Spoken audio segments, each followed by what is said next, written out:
Hello everyone. Um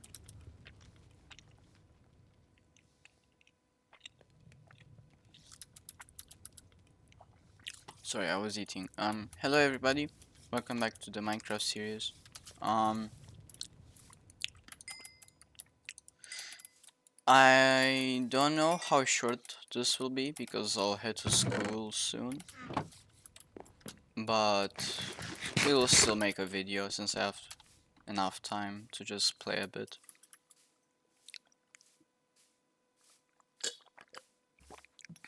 I will be having new videos soon. I'll be having the Lee Sin Jungle Guide, which, unlike most of my guides, is going to be a replay of one of my ranked games that I played, I would say, really well. My KD overall was 12, 1, and 11. It was a great game.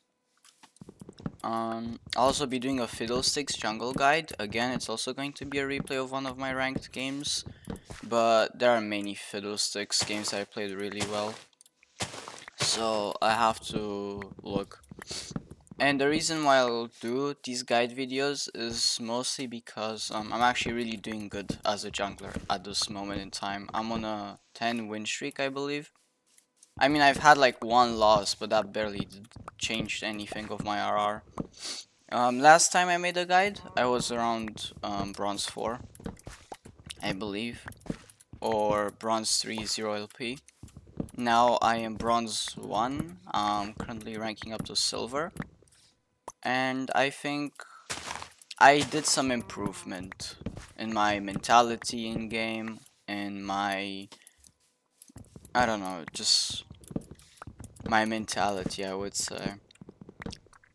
And regarding climbing ranked, the only thing, cause like I'm not that much of a good player, but if I rank up really fast and I improve really fast, I do think that I can give out an opinion on how to climb fast, because if you have like a challenger player, they're gonna give you really good tips, which is true. But I think if you get like a lower person that's like, I don't know, a bit of a like in low elo, and they climbed really fast and they learn the game really fast and they understand it, they can explain it to you, I believe, a bit with a different mentality than high elo players, because high elo is a bit like is a lot different from low elo.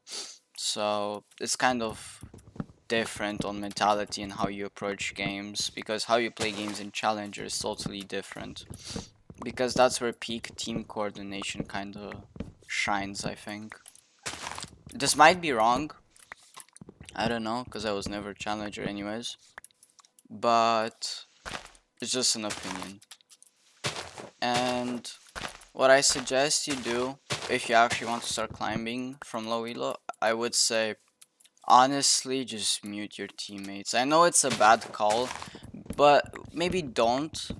But if you see like the slightest interaction that they're like raging, or that they're keeps like ping spamming and everything, just mute them. Just play your own game. Just play for your strengths and play for whichever teammate helps you out. And if you have no teammate that wants to help you, that is also fine.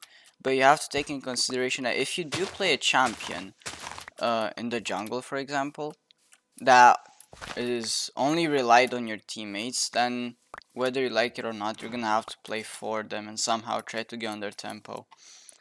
That's why I suggest maybe play a solo champion that can afford to kind of solo carry. Fiddlesticks is a good champion.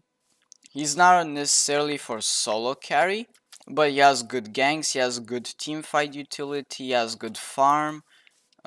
His farm in general is really fast, his clear is really good. His damage is really high if you get like above in gold. And as Fiddle, let's say that your team is kind of feeding the enemy jungler, just farm. Just try to farm, and by farm I mean like anything, including the objectives and his like in his jungle. Just do these things, because with time, like if because I had this Smurf Evelyn enemy team at some point. I was playing Fiddlesticks against her. He was fed. The Evelyn was fed. She was 5-0 in like minute, I don't know, maybe minute 12. And that's really strong because she also had really good farm. And she was indeed above me with farm at some point. So I started to farm more than her. And I started to risk it and try to find the timing on her jungle so that I can farm from her jungle. So I try to like look around and see, okay, so when she does a certain thing, that means she's not in the jungle. Because if she shows up on like a side of the map, just go to the other. But in some games you might have like some laners keeping an eye on the jungle, or I don't know. It really depends from game to game, because I don't really recommend invading. But as said, just try and do that so that you can get a tempo on her, you know? So that when you have like like more farm than her, but she has more kills than you, if you get the gold lead so that you're like pretty equal, or maybe you're actually above her in gold and she's above you on, like, you're above on her on farm and you're above on her on gold because of that farm, when you do actually start getting kills, that's when you actually start snowballing the game from her perspective, because she won't be able to do anything because you're already ahead of her because you farmed in the early game. Where she was trying to get kills, you were trying to get farm. So your smite was done earlier, you had more prio on objectives, you could solo do objectives, and I think that's a really good thing. Because it kind of brings down their team's morale once they see, oh yes, my jungler does gank every time, and sometimes my jungler might fail or might steal kills, and you don't go with the mentality it's fine because my jungler is fed. No, you go with the mentality he's stealing kills because he's not getting any objectives and he's just going for kills. So it brings down their team's morale and mentality against their own teammate. So that's what I recommend personally. Right now, we want to build a house, but I have no clue as to what type of house I want to build. So I'm gonna go around and look for some materials. I would actually love to go mining because I need some iron. I need way more iron than this. And after I do get a house, I want to make like a barn for animals.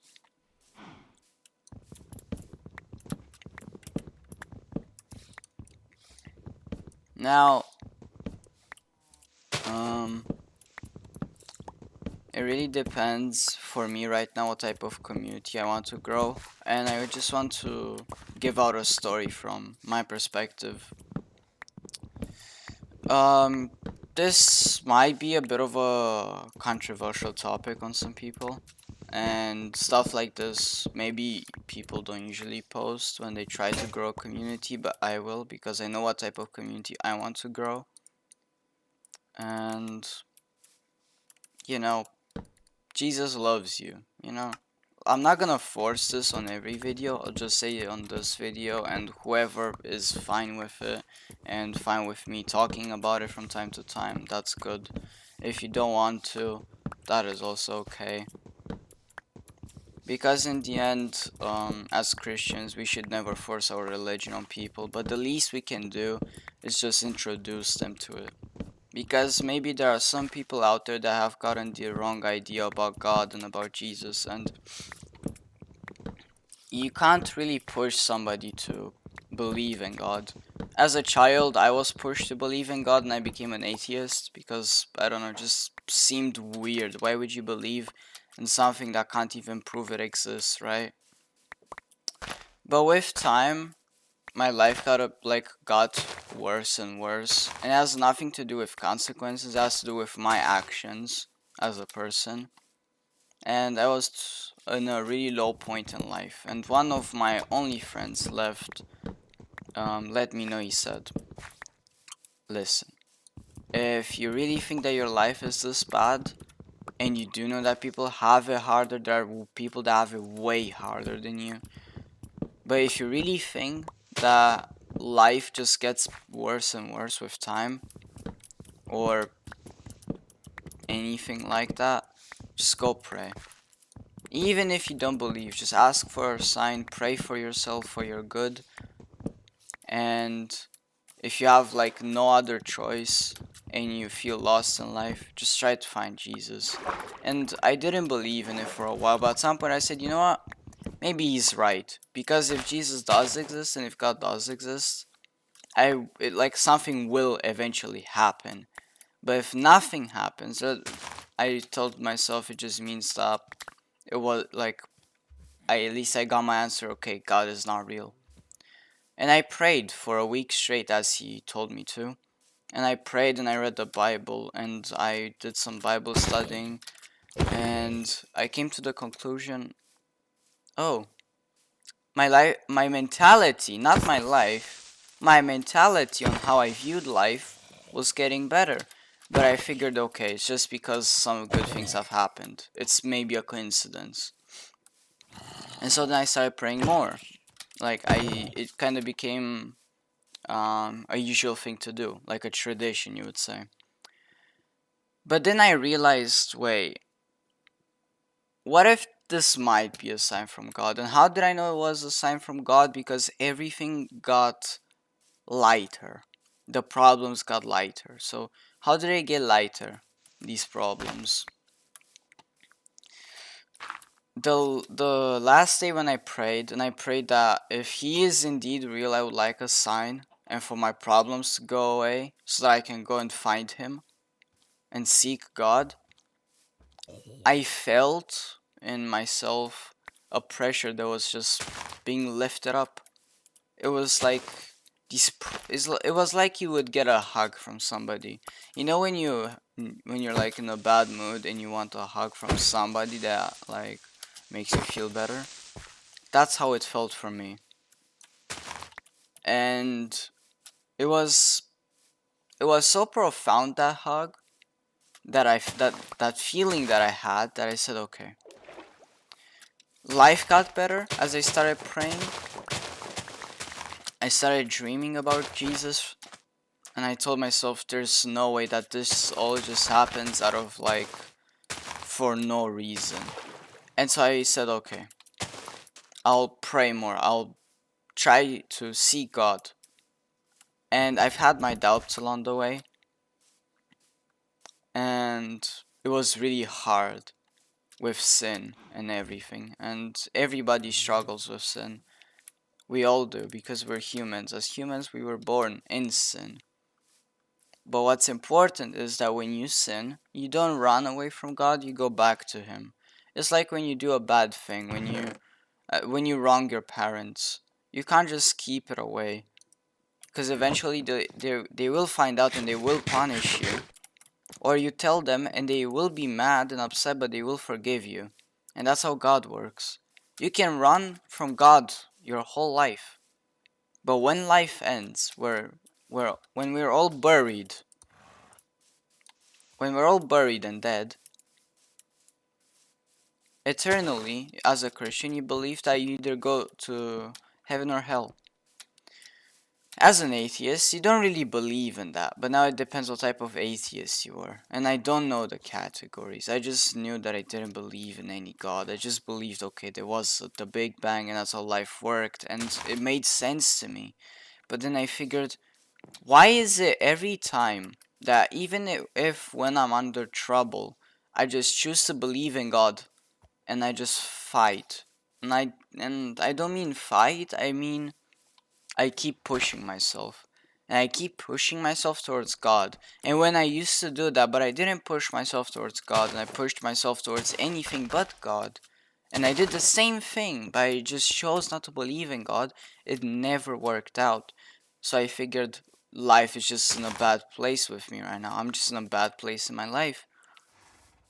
But then it changed. I started, like, when I put my faith in God with my troubles, with my issues, with everything. When I started doing that, life started changing for me. And how did it change? My life changed for me because I started having better friendships with people. I started being a good person in general. And you don't have to believe in God. You don't have to listen to this video You don't have to take this into consideration. But what I'm asking you to do is, sometime in your life, you're going to be in a really bad place, because we're all going to be in that one bad place. And if you get to a point where you think that maybe ending your life, or doing anything bad, or just anything like that, don't do it. It's not a last resort. You want a last resort? Seek God. Because there's nothing for you left to lose.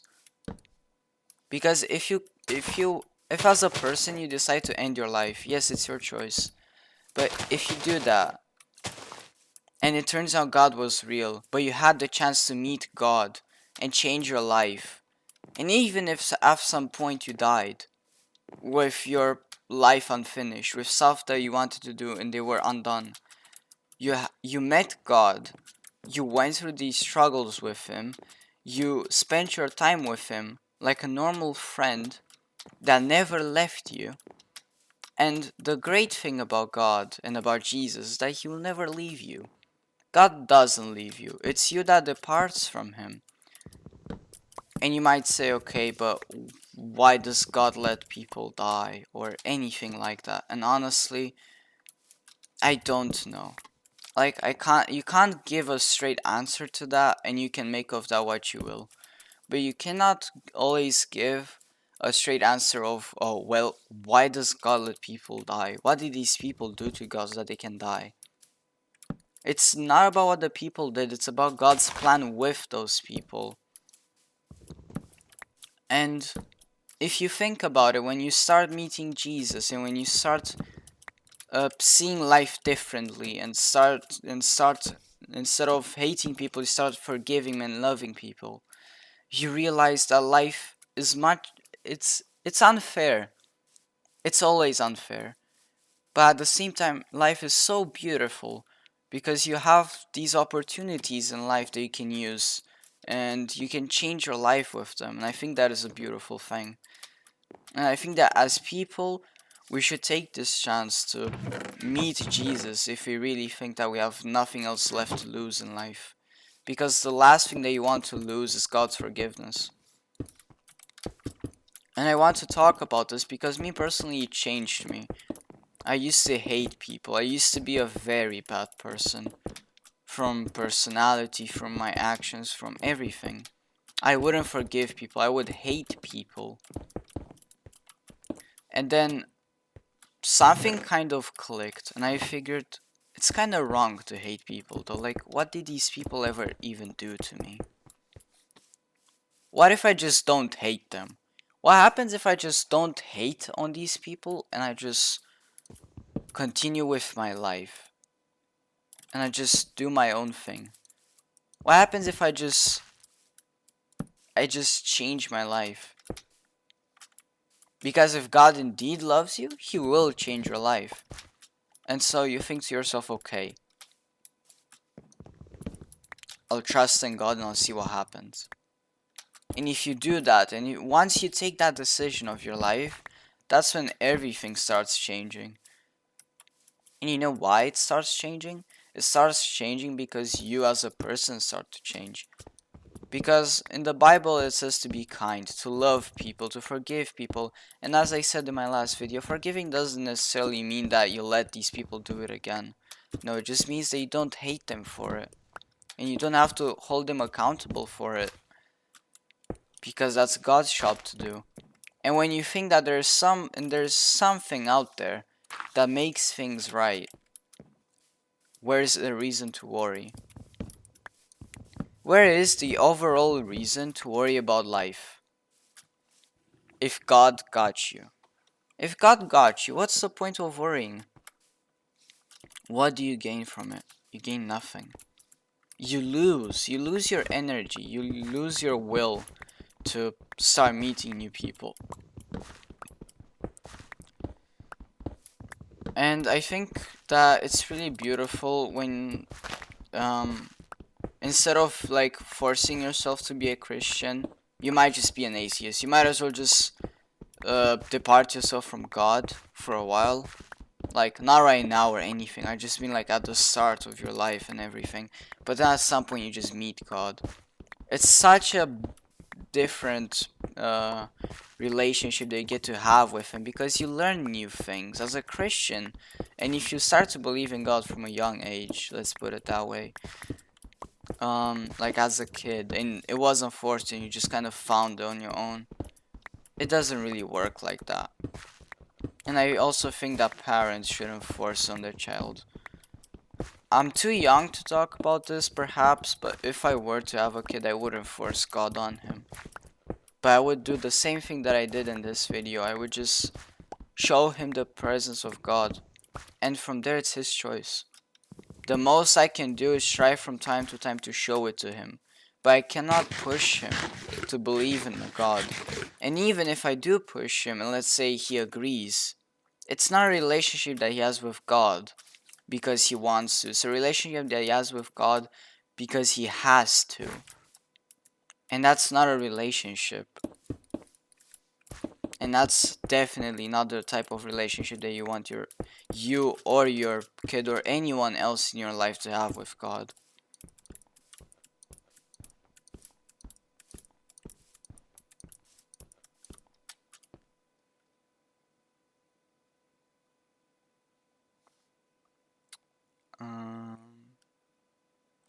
Make this a bit shorter. Yeah. So my advice is, please take care of yourself. And I'm sorry if some of you are not gonna like this video because it's about God, but think about it. And there is accounts and there is historical records that show that Jesus was a living person. And if Jesus was indeed a living person, why not give it a try? To just believe in God. To just give him a chance. Because he gave you one. Because let's say that you don't believe that Jesus was God. There was still a person. He was still a person. He still died on that cross. And he still thought that it would be worth for him to die instead of deny his ideology and religion and whatnot. And the fact that he was God. He thought that it was worth to die for you. That's what he thought. It was worth to die for me, for you, and for everybody. And God has had his wrath on people for not being, for not worshipping him. That is true. In the Ark of Noah, where he drowned the whole planet besides Noah and who was with him, because I didn't really read that story as much to know everything about it. But my point is, Jesus died so he can give us a chance to meet God. And I believe that is a beautiful thing. Right now, I want to look at a medieval house Minecraft. I don't want to look at a tutorial, but I want to get an idea because I haven't built a Minecraft house in a long time.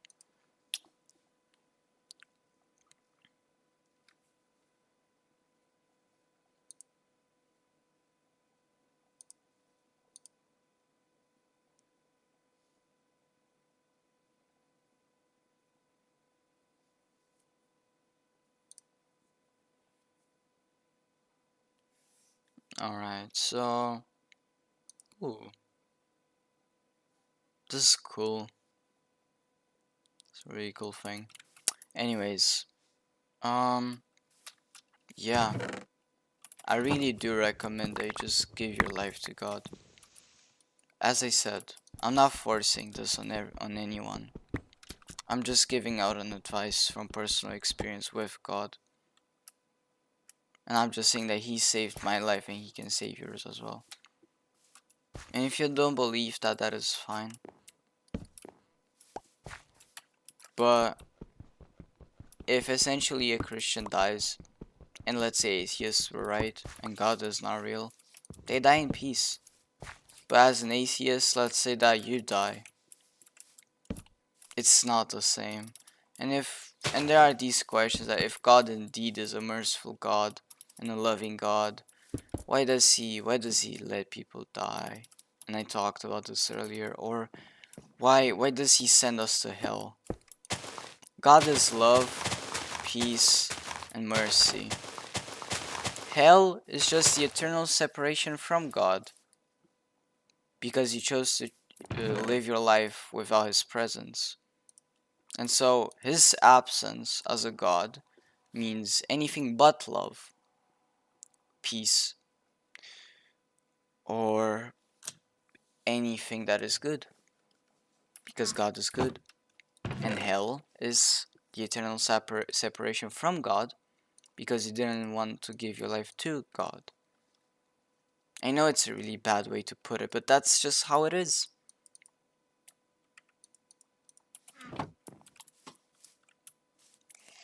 Back to the house. I'm really confused of what I want to do right now. And I think I wasted half an hour by not building anything. Yeah, but it's okay. Um, I'll get me some pillars. These pillars here.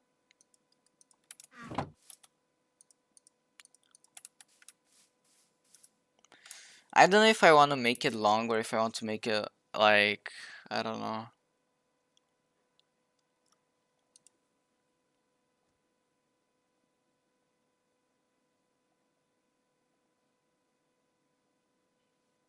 Mm,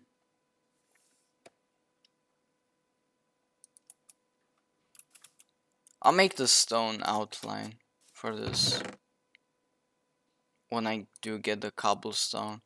So right now we have like not we don't have enough materials, but after I come to after I come from school, I'll start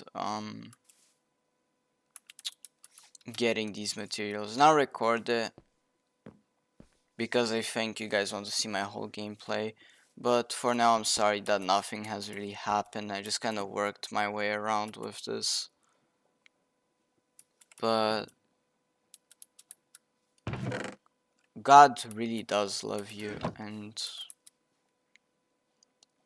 I hope that maybe not now,